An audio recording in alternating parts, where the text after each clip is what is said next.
राधे राधे दोस्तों, मैं हूं डॉली शर्मा और मेरी दुनिया में आप सभी का बहुत बहुत स्वागत है। दोस्तों, सभी भाई बहनों को भाई दूज की हार्दिक शुभकामनाएं। दीपावली से दूसरे दिन दूज को यानी कि कार्तिक मास के शुक्ल पक्ष की द्वितीया को यम द्वितीया भाई दूज मनाते हैं। इस दिन यमुना जी में स्नान करना विशेषकर फलदायक होता है। भाई और बहन के प्यार का ये अटूट बंधन, बहुत प्यारा सा त्योहार आप सभी को मुबारक हो।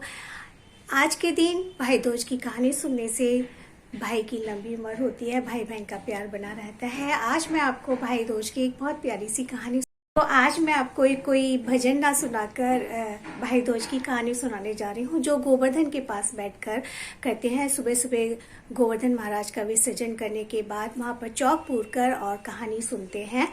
तो मैं आज आपको भाई दूज की कहानी सुनाने जा रही हूँ। कहानी कुछ इस प्रकार है। एक बहन थी, एक भाई थी। भाई दूज पे टीका करवाने के लिए बहन के घर गया, तो बहन बहुत भोली थी, बहुत सीधी थी, अपने भाई को गाली गलौज कुछ नहीं करती थी। बहुत सीधी होने के कारण वो पड़ोस के पास गई और कहती है, बहन मेरे भाई आया है तो क्या करूं। पड़ोसन ने बोला कि तेल का पोता लगा ले और जो है घी में चावल बना ले।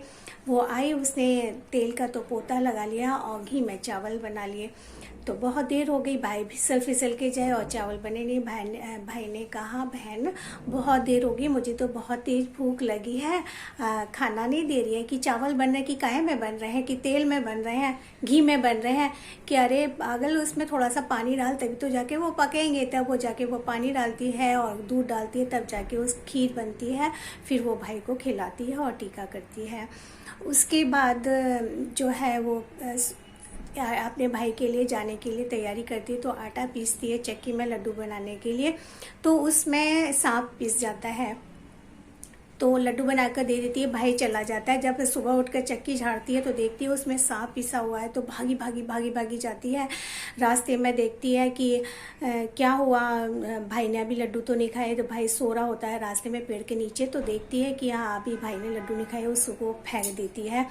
फिर वो दौड़ कर आती है तो कहती है कि क्या हुआ, कि इसमें सांप पिस गया था तो मैंने उसको फेंक दिया। फिर वो भाई चला गया और कोई बात नहीं। आई, जब वो वापस आई तो एक पेड़ के नीचे सो गई, थक गई थी, भागी गई थी।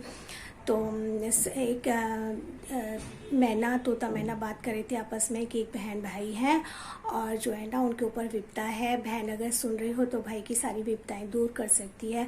जब भाई की शादी होगी तो जिस दरवाजे से होकर भाई निकलेगा वो दरवाजा गिर जाएगा। अगर कोई सुन रहा हो तो उस दरवाजे से निकाल कर दूसरे वाले रास्ते से लेके जाए भाई को, तो भाई बच जाएगा। फिर दूसरी विपदा है, जहाँ बारात रुकेगी तो जिस पेड़ के नीचे बारात रुकेगी वो पेड़ गिर जाएगा, तो वो उस पेड़ पे के नीचे ना खाकर खुले में बारात रुकवाए।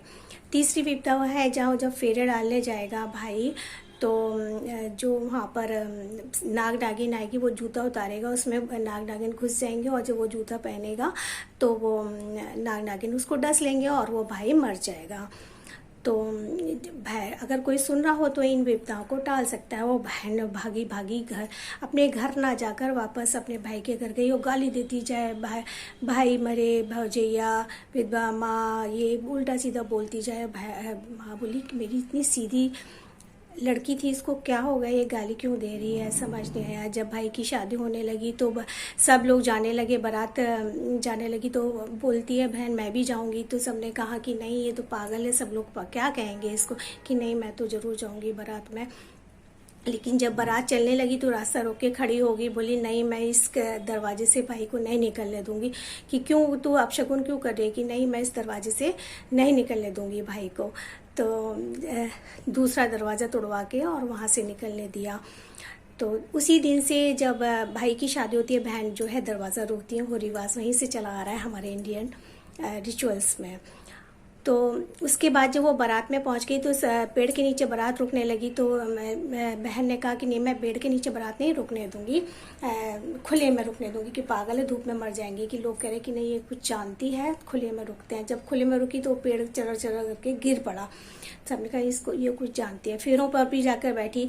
नाग नागिन आए तो उनको मार के थैले में भर के और वापस अपने घर को आ गई। खूब सोई, 3-4 दिन हो गए। माँ को याद आया कि बहुत दिन लड़की कहाँ गई, तो देखा तो वो सो रही है। कि उठ जा बावली, क्यों सो रही है?